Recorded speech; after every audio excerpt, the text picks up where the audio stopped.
Hi friends, welcome to ஆக்கன் network.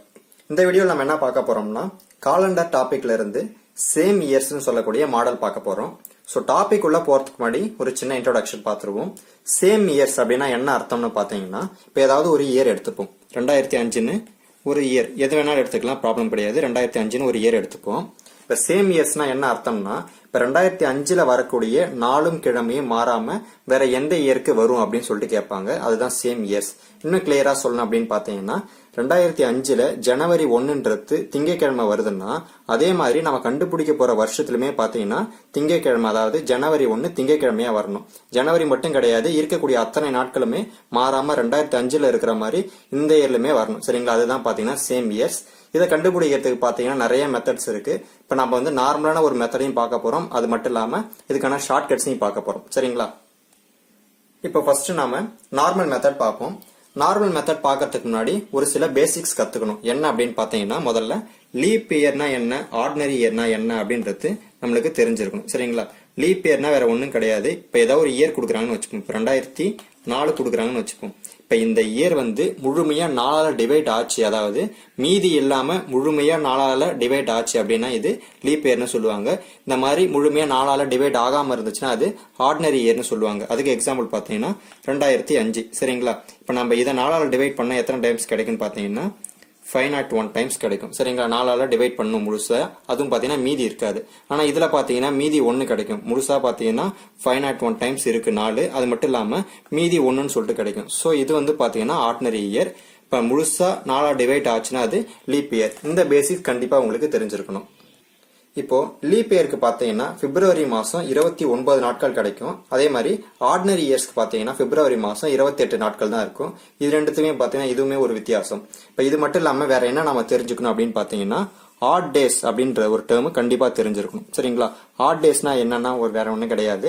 இப்ப 365 நாள் எடுப்போம். இப்போ ஒரு வருஷத்துக்கு 365 நாட்கள் இருக்கு இல்லைங்களா? இதுல மொத்தம் எத்தனை வாரங்கள் இருக்கு அப்படின்னு கண்டுபிடிக்கணும்.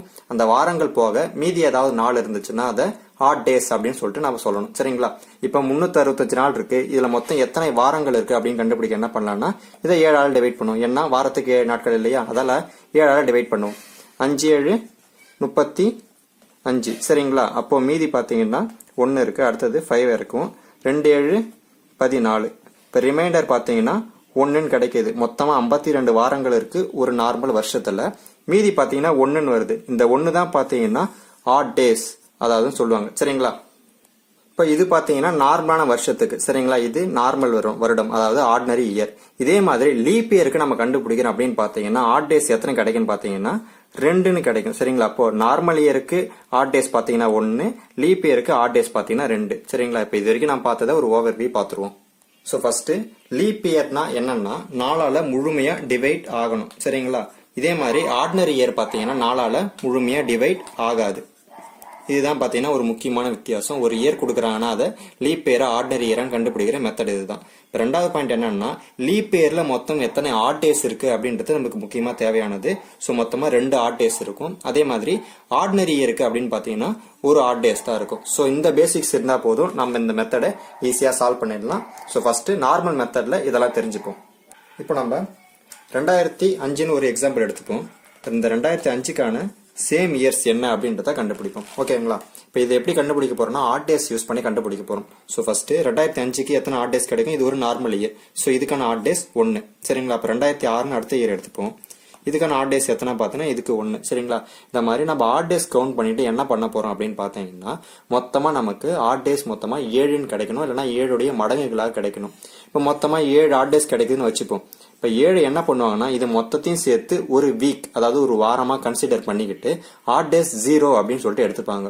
சோ எப்பெல்லாம் ஆட் டேஸ் 7 இல்லைன்னா 7உடைய மடங்கா கிடைக்குதோ அப்பெல்லாம் ஆட் டேஸ் 0ன்னு தான் அர்த்தமே தவிர 7ன்னு நம்ம எடுத்துக்க கூடாது. சரிங்களா? இப்ப எப்பெல்லாம் பாத்தீங்கன்னா ஆட் டேஸ் 0 ஆகுதோ அப்பெல்லாம் ரிப்பீட் இயர், அதாவது சேம் இயர்ஸ் ரிப்பீட் ஆகும் அப்படின்னு அர்த்தம். சரிங்களா? சரி, ஓகே. இப்ப நம்ம ஆட் டேஸ் கவுண்ட் பண்ணுவோம். இப்போ 2006ன்றது நார்மல் இயர் தான் பார்த்தோம். அதனாலே இதுக்குமே ஆட் டேஸ் 1 தான். 2007 அப்படின்னு எடுத்துப்போம். 2007க்குமே பார்த்தீங்கன்னா ஆட் டேஸ் 1. 2008 2008 முக்கியமான ஒன்று. ஏன்னா இது ஒரு லீப் இயர். ஸோ லீப் இயருக்கு எத்தனை ஆட் டேஸ் பார்த்தீங்கன்னா 2. அடுத்தது பார்த்தீங்கன்னா 2009 இதுக்கு பார்த்தீங்கன்னா ஆட் டேஸ் 1. மொத்தமாக எத்தனை வந்திருக்கு? 1 2 3 வந்திருக்கு. 5 6 வந்திருக்கு. நமக்கு மொத்தமா 7 இல்லைன்னா 7 மடங்கா கிடைக்கணும் இல்லையா? சரி ஓகே, இப்போ அடுத்ததும் பார்ப்போம். பார்த்தீங்கன்னா 2010 எடுத்துப்போம். இதுக்கு எத்தனை மொத்தம் ஆட் டேஸ்? 1. இப்போ மொத்தமா 7 கிடைச்சிருச்சு. இப்போ இந்த 7 ஆட் டேஸும் சேர்த்து என்ன பண்ண போறோம் அப்படின்னு பார்த்தீங்கன்னா ஒரே ஒரு வாரமா கன்சிடர் பண்ணிட்டு ஆட் டேஸ் 0 அப்படின்னு எடுத்துக்கிட்டு என்ன பண்ணணும்னா இதுக்கு அடுத்ததா வரக்கூடிய இயர் என்னவோ அதுதான் பார்த்தீங்கன்னா ஆன்சர். அதாவது 2011 தான் பார்த்தீங்கன்னா இதுக்கான ஆன்சர். ஓகேங்களா? சரி ஓகே, இப்போ ஒரு சிம்பிளா ஒரு ஓவர் வியூ பாத்துறோம். என்னன்னா கொடுத்திருக்க இயருக்கு சேம் இயர் கண்டுபிடிக்க போறோம். அதாவது 2005க்கு சேம் இயர் என்ன அப்படின்றத கண்டுபிடிக்க போறோம். அது எப்படி கண்டுபிடிக்கணும்னா ஒவ்வொரு வருஷத்துக்கு நம்ம ஆட் டேஸ் கவுண்ட் பண்ணிட்டே வரணும். ஆட் டேஸ் கவுண்ட் பண்றது எதுக்கு அப்படின்னு பாத்தீங்கன்னா ஆட் டேஸ் வந்து 7 இல்லைன்னா 7 மடங்குகளாக கிடைக்கணும். அந்த மாதிரி கிடைச்சதுன்னா என்ன பண்ணணும்னா ஆட் டேஸ் நம்ம 0ன்னு சொல்லிட்டு நம்ம கன்சிடர் பண்ணிக்கலாம். எப்பெல்லாம் ஆட் டேஸ் 0 ஆகுதோ அப்பெல்லாம் சேம் இயர்ஸ் ரிப்பீட் ஆகும் அப்படின்னு அர்த்தம். சோ இதோட பாத்தீங்கன்னா ஆட் டேஸ் 7, அதாவது 0ன்னு முடியுது.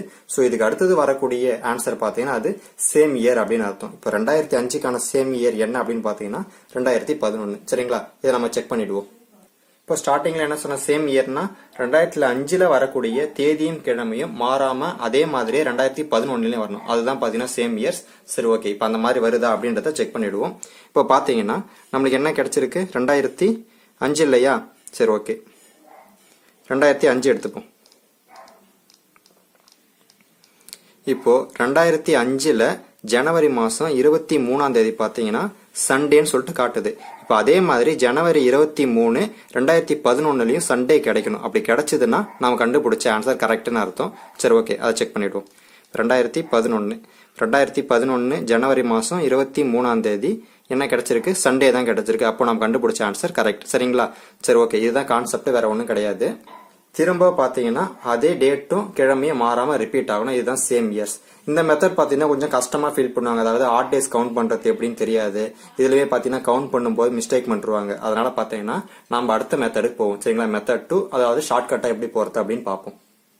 இப்போ மெத்தட் 2 பாத்தீங்கன்னா ரொம்பவே சிம்பிளா இருக்கும். ஜஸ்ட் 5 செகண்ட்ஸ்ல உங்களால ஆன்சர் பண்ணிடலாம். அதுவுமே பாத்தீங்கன்னா மிஸ்டேக் இல்லாம. சரி ஓகேங்களா? இது எப்படி பாக்குறது அப்படின்னு பாத்தீங்கன்னா இந்த மாதிரி ஒரு சின்ன கிட்ட எடுத்துப்போம். இதுல என்ன நான் பண்ணிருக்கேன் அப்படின்னு பாத்தீங்கன்னா ஜஸ்ட் கான்ஸ்டன்ட் வேல்யூஸ், அதாவது இதுக்கு முன்னாடி நம்ம பார்த்தோம் இல்லையா ஆட் டேஸ் அப்படின்னு, அதெல்லாம் பாத்தீங்கன்னா கான்ஸ்டன்டா என்னென்ன வரும் அப்படின்றத நான் எடுத்து வச்சிருக்கேன் தனியா. சோ இதை யூஸ் பண்ணி நம்ம எப்படி ஆன்சர் பண்ணலாம் அப்படின்றத பார்ப்போம். இதை யூஸ் பண்றது ஒன்றும் பெரிய கஷ்டம்லாம் கிடையாது, ரொம்ப சிம்பிள் தான். ஜஸ்ட் இந்த வேல்யூஸ் மட்டும் நீங்க மனப்பாடம் பண்ணி வைக்கணும். அதாவது 28 6 11 11. சரிங்களா? இந்த வேல்யூ இருந்தாலே போதும், சிம்பிளா முடிஞ்சிடும். அதுவும் பாத்தீங்கன்னா இது எல்லாத்தையும் ஆட் பண்ணீங்கன்னா 28 கிடைக்கும். திரும்ப திரும்ப இதே தான் ரிப்பீட் ஆகும். சோ 28ன்றது ஃபர்ஸ்ட் வேல்யூ, அடுத்தது 6 எகைன் 11 11. சரிங்களா? இப்போ இந்த வேல்யூ மட்டும் சிம்பிளா மனப்பாடம் பண்ணிக்கோங்க. இப்போ இதை பேஸ் பண்ணி நம்ம எப்படி சால்வ் பண்ணலாம் அப்படின்னு பாத்தீங்கன்னா அதே இயரை எடுத்துப்போம், 2005. சரிங்களா? இப்போ 2005 நம்ம எப்படி இதெல்லாம் நம்ம இன்சர்ட் பண்ண போறோம் அப்படின்னு பாத்தீங்கன்னா 2005க்கு முன்னாடி என்ன லீப் இயர் இருக்கு அப்படின்னு நம்மளுக்கு தெரியணும். 2005க்கு முன்னாடி என்ன லீப் இயர் இருக்கு? 2004 இருக்கு. சோ ஃபர்ஸ்ட் நாம எழுதக்கூடியது லீப் இயரா இருக்கணும். 2004 இது ஒரு லீப் இயர். சரிங்களா? அதுக்கப்புறம் நம்ம ஆர்டரா எழுதிக்கிட்டே வரணும். 2005 2006 2007 இந்த மாதிரி ஃபர்ஸ்ட் இருக்கிறத லீப் இயரா எழுதணும். அதுவுமே பாத்தீங்கன்னா நம்மளுக்கு கொடுக்கற கொஸ்டின் இருக்கு இல்லையா, இதுக்கு முன்னாடி என்ன லீப் இயர் இருக்கோ அதை எடுத்து நம்ம ஃபர்ஸ்ட் எழுதணும். அதுக்கப்புறம் ஆர்டரா நம்ம எழுதிக்கிட்டே வரணும். இந்த மாதிரி ஆர்டரா எழுதிட்டு நம்மளுக்கு என்ன கொஸ்டின்? 2005 தானே கண்டுபிடிக்க சொன்னாங்க. 2005க்கு நேரம் மேல என்ன இருக்கு? +6 இருக்கு. சோ இது கூட நம்ம வெறும் 6 ஆட் பண்ணா போதும், டைரக்டா ஆன்சர் கிடைச்சிரும். என்ன கிடைக்கும் பாத்தீங்கன்னா 11 கிடைக்குது. சோ 2011 அப்படின்றது ஆன்சர். சரிங்களா? ரொம்பவே சிம்பிளா முடிஞ்சிருக்குன்னு நினைக்கிறேன். சோ இதே மாதிரி யூஸ் பண்ணணும். இதை யூஸ் பண்ணும்போது ரெண்டே விஷயம் தான், ஒண்ணு கிடையாது. ஒன்னு இந்த கான்ஸ்டன்ட் வேல்யூஸ் தெரிஞ்சிருக்கணும், இது ஒரு பாயிண்ட். ரெண்டாவது ஃபர்ஸ்ட் எழுதக்கூடியது லீப் இயரா இருக்கணும். சரிங்களா? வேற எந்த இயரும் போட்டீங்கன்னா தப்பாயிடும். ஃபர்ஸ்ட் எழுதக்கூடியது லீப் இயரா எழுதிட்டு அதுக்கப்புறம் நம்ம இயர் எழுதிட்டே வரணும். அதுக்கப்புறம் நம்மளுக்கு என்ன கொஸ்டின் கொடுத்துருக்காங்களோ அதுக்கு நேரா என்ன இருக்கோ அதை எடுத்து நம்ம பிளஸ் பண்ணணும். சரிங்களா? இப்ப 2007க்குமே கேட்டாலுமே இதே தான். டைரக்டா மேல என்ன இருக்கு? 11 இருக்கு. 11 ஆட் பண்ணாலே 2007ல சேம் இயர் என்னன்றது கிடைச்சிரும். சரிங்களா? இப்ப இதே மாதிரி மத்த இயர்ஸ்லாம் நம்ம ஆன்சர் கண்டுபிடிப்போம். இப்போ நெக்ஸ்ட் ஒரு எக்ஸாம்பிள் பார்ப்போம். இப்ப நாம ஆல்ரெடி இருக்கக்கூடிய இயர், சரிங்களா, 2019ல இருக்கும். 2019க்கான சேம் இயர் என்ன அப்படின்றத கண்டுபிடிப்போம். ஓகேவா? சரி ஓகே. இப்ப 2019 இப்ப நான் என்ன சொல்லியிருக்கேன்? ஃபர்ஸ்ட் நம்ம கொடுத்திருக்க கொஸ்டினுக்கு முன்னாடி என்ன லீப் இயர் இருக்கோ அதை தான் ஃபர்ஸ்ட் நீங்க எழுதணும் அப்படின்னு சொன்னேன். 2019க்கு முன்னாடி இருக்கக்கூடிய லீப் இயர் என்ன அப்படின்னு பாத்தீங்கன்னா 2016. ஓகேங்களா? 2016 எழுதணும். 2017 2018 2019 19 சரிங்களா. இந்த மாதிரி ஆர்டரா எழுதியாச்சு. நம்மளுக்கு கொடுத்துருக்க கொஸ்டின் 2019. ஸோ 2019க்கு நேரா என்ன இருக்கு, 11 இருக்கு சரிங்களா. அப்ப 11 பிளஸ் பண்ணணும். 11 பிளஸ் பண்ண என்ன கிடைக்கும், 19 கூட 11 2030 கிடைக்குது ஓகேங்களா. இப்போ 2019 காலண்டர் எப்ப ரிப்பீட் ஆகுன்னு பாத்தீங்கன்னா 2030 ரிப்பீட் ஆகுது. ஸோ இந்த வருஷம் நீங்க வாங்கி வச்சிருக்க காலண்டர் எல்லாத்தையுமே பாத்தீங்கன்னா 2030க்கு நீங்க யூஸ் பண்ணிக்கலாம் சரிங்களா. ஏன்னா டேட்டும் கிழமையும் மாறாம அப்படியே தான் வரும், ஜஸ்ட் இயர் மட்டும் தான் மாறும் ஓகேவா. சரி ஓகே, இப்போ நம்ம நெக்ஸ்ட் எக்ஸாம்பிள் பார்ப்போம். இப்போ நெக்ஸ்ட் நம்ம என்ன பார்க்கலாம் அப்படின்னு பாத்தீங்கன்னா 2020 பார்ப்போம் சரிங்களா. ஓகே, இப்போ 2020 காலண்டர் எப்ப ரிப்பீட் ஆகும் அப்படின்னு பார்ப்போம். இப்போ 2020ன்றது பாத்தீங்கன்னா இதுவே ஒரு லீப் இயர் தான். ஸோ இதுக்கு முன்னாடி இருக்க லீப் இயரை நம்ம கண்டுபிடிக்கணும் அவசியம் கிடையாது. ஸோ டைரக்டா இந்த நம்பரே நம்ம எடுத்து எழுதிப்போம் 2020. இதுக்கு மேல நம்ம எதுவும் ஃபில் பண்ண அவசியம் கிடையாது. நம்ம என்ன கொஸ்டினே இதுதான் சரிங்களா. இப்போ இதுவே ஒரு லீப் இயர்ன்றதால இதையே ஃபர்ஸ்ட் நம்ம எடுத்துப்போம் சரிங்களா. இப்போ இதுக்கு நேரம் என்ன இருக்கு, பிளஸ் 28 இருக்கு. ஸோ இது கூட நம்ம 28 ஆட் பண்ணாலே போதும், ஜஸ்ட் 2048 கிடைக்கும். ஸோ 2020 காலண்டர் எப்ப ரிப்பீட் ஆகும்னா 2048 ரிப்பீட் ஆகும் சரிங்களா. டேட்டும் கிழமையும் மாறாம அப்படியே ரிப்பீட் ஆகும் சரிங்களா. சரி ஓகே, இப்போ நெக்ஸ்ட் எக்ஸாம்பிள் பார்ப்போம். இப்போ அடுத்தது பாத்தீங்கன்னா கொஞ்சம் பின்னாடி போவோம். 1995 எடுத்துப்போம் சரிங்களா. இப்போ 1995 இப்போ இந்த இயருக்கு எப்ப ரிப்பீட் ஆகும் அப்படின்றத கண்டுபிடிப்போம். இப்போ என்ன பண்ணணும், ஃபர்ஸ்ட் ஸ்டெப் 1995க்கு முன்னாடி இருக்கக்கூடிய லீப் இயர் என்ன அப்படின்றது நம்மளுக்கு தெரியணும். 95க்கு முன்னாடி இருக்கக்கூடிய லீப் இயர் என்ன அப்படின்னு பாத்தீங்கன்னா 1992 சரிங்களா. இது 4ஆல முழுமையா டிவைட் ஆகும். ஸோ இதுதான் பாத்தீங்கன்னா லீப் இயர். இதுல இருந்து நம்ம வருஷத்துல எழுதிட்டே வரணும். 1993, 1994, 1995. ஸோ 95க்கு நேரா மேல என்ன இருக்கு, 11 இருக்கு. ஸோ இது கூட நம்ம 11 ஆட் பண்ணாலே போதுமானது. என்ன கூட்டினா 6 வருது. அடுத்தது 0 again 0. ஸோ 2006. அப்போ 1995ஓட காலண்டர் எப்ப ரிப்பீட் ஆகும்னா 2006ல ரிப்பீட் ஆகும் சரிங்களா. சரி ஓகே, நெக்ஸ்ட் எக்ஸாம்பிள் பார்ப்போம். இப்போ நம்ம சுதந்திரம் வாங்கின இயர் எடுத்துப்போம் 1947. இப்போ அதே காலண்டர் எப்ப ரிப்பீட் ஆகும் அப்படின்றத பாத்துருவோம். 1947 இப்போ என்ன கண்டுபிடிக்கணும் அப்படின்னு பாத்தீங்கன்னா 47க்கு முன்னாடி இருக்கக்கூடிய லீப் இயர் என்ன அப்படின்னு கண்டுபிடிக்கணும். சிம்பிள் தான் சரிங்களா. 4ஆல டிவைட் ஆகிற மாதிரி இருக்கக்கூடிய ஒரு நம்பர் 1944. 44 பாத்தீங்கன்னா 11 தடவை இதுல 4 அடங்கும் சரிங்களா. அதனால இதுவுமே ஒரு லீப் இயர். ஸோ அடுத்தது 1945, 1946, 1947 சரிங்களா. 1947க்கு நேரம் மேல என்ன இருக்கு, பிளஸ் 11 இருக்கு. ஸோ இது கூட நம்ம 11 ஆட் பண்ணா போதுமானது. பாத்தீங்கன்னா 8, 5, 1900 சரிங்களா. அப்போ 1958ல பாத்தீங்கன்னா நம்மளுடைய சுதந்திர வாகன காலண்டர் அப்படியே திரும்ப ரிப்பீட் ஆகும் அப்படின்னு அர்த்தம் சரிங்களா. சரி ஓகே, இப்போ நம்ம குடியரசு தினத்தை பாத்துறோம். குடியரசு இயர் என்னன்னா 1950 இல்லையா. இப்ப அந்த இயருமே பாத்துருவோம். 1950 நம்ம ரிபப்ளிக் டே ஓகேவா. இதுக்கு முன்னாடி இருக்கக்கூடிய லீப் இயர் என்ன அப்படின்னு பாத்தீங்கன்னா 1948 சரிங்களா. 1948ன்றது ஒரு லீப் இயர், 4ஆல முழுமையா டிவைட் ஆகும். அடுத்தது 1949, 1950 இதோட நிறுத்திப்போம். ஏன்னா இதுதான் பாத்தீங்கன்னா கொஸ்டின், அதால இதுக்கு மேல எழுதணும்னு கூட அவசியம் கிடையாது. ஸோ 1950க்கு நேரம் மேல என்ன இருக்கு, 11 இருக்கு. ஸோ 11 நம்ம ஆட் பண்ணாலே போதுமானது. 1961. ஸோ நம்ம குடியரசு வருடம் இருக்கு இல்லையா, குடியரசு ஆன வருடம் அப்ப யூஸ் பண்ண காலண்டர் பாத்தீங்கன்னா திரும்பவுமே பாத்தீங்கன்னா 1961ல ரிப்பீட் ஆகுது ஓகேவா. ஸோ இதோட நம்ம இந்த வீடியோவை கன்க்ளூட் பண்ணிப்போம். இதுல மெத்தட் 1 அப்படின்றது பாத்தீங்கன்னா சும்மா தெரிஞ்சுக்கிறதுக்காக கொடுத்தனே தவிர அதை யூஸ் பண்ண வேண்டாம். ஏன்னா கொஞ்சம் டைம் எடுக்கும், அது இல்லாம எரர் வரவும் சான்ஸ் இருக்கு. ஸோ நீங்க மெத்தட் 2 யூஸ் பண்ணீங்க அப்படின்னு பாத்தீங்கன்னா ரொம்பவே சீக்கிரமா ஆன்சர் பண்ணிடலாம். அது மட்டும் இல்லாம அக்யூரேட்டான ஆன்சர் கிடைக்கும் சரிங்களா. அதனால மெத்தட் 1 அப்படின்றது சும்மா தெரிஞ்சுக்கிறதுனே தவிர அதை யூஸ் பண்ண வேண்டாம் சரிங்களா. இப்போ இதுல நம்ம ஜஸ்ட் இந்த வேல்யூஸ் மட்டும் மனப்பாடம் பண்ணா போதும். அது மட்டும் இல்லாம ஃபர்ஸ்ட் எழுதுறது லீப் இயரா எழுதணும். இந்த 2 ஒர்க் மட்டும் நம்ம கரெக்டா பண்ணிட்டோம்னா நமக்கு டைரக்டா ஆன்சர் கிடைச்சிரும். ஸோ இதோட நம்ம இந்த வீடியோ கன்க்ளூட் பண்ணிப்போம். உங்களுக்கு பிராக்டிஸ் பண்றதுக்கு ஒரு 4 சம் தரேன், அதையுமே ட்ரை பண்ணி பாருங்க. Okay, thank you. ஸோ இதுல இருக்கக்கூடிய அந்த 4 சம் ட்ரை பண்ணி ஆன்சர் பண்ண பாருங்க.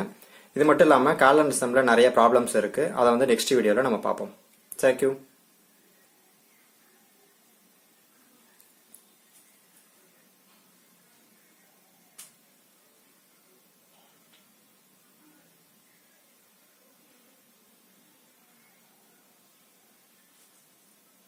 இந்த வீடியோ பற்றின கருத்துக்களை மறக்காமல் கமெண்ட் பண்ணுங்கள். இந்த வீடியோ உங்களுக்கு பிடிச்சிருந்தா லைக் பண்ணுங்கள், உங்கள் ஃப்ரெண்ட்ஸ்க்கும் ஷேர் பண்ணுங்கள். இது வரைக்கும் நம்ம சேனலை சப்ஸ்கிரைப் பண்ணாதவங்க மறக்காமல் சப்ஸ்கிரைப் பண்ணிவிடுங்க. நம்ம சேனலோட நோட்டிஃபிகேஷன் தொடர்ந்து உங்களுக்கு வரணும்னு நீங்கள் நினச்சிங்கன்னா பக்கத்தில் இருக்க பெல் ஐக்கானையும் கிளிக் பண்ணுங்கள். All the best and thank you.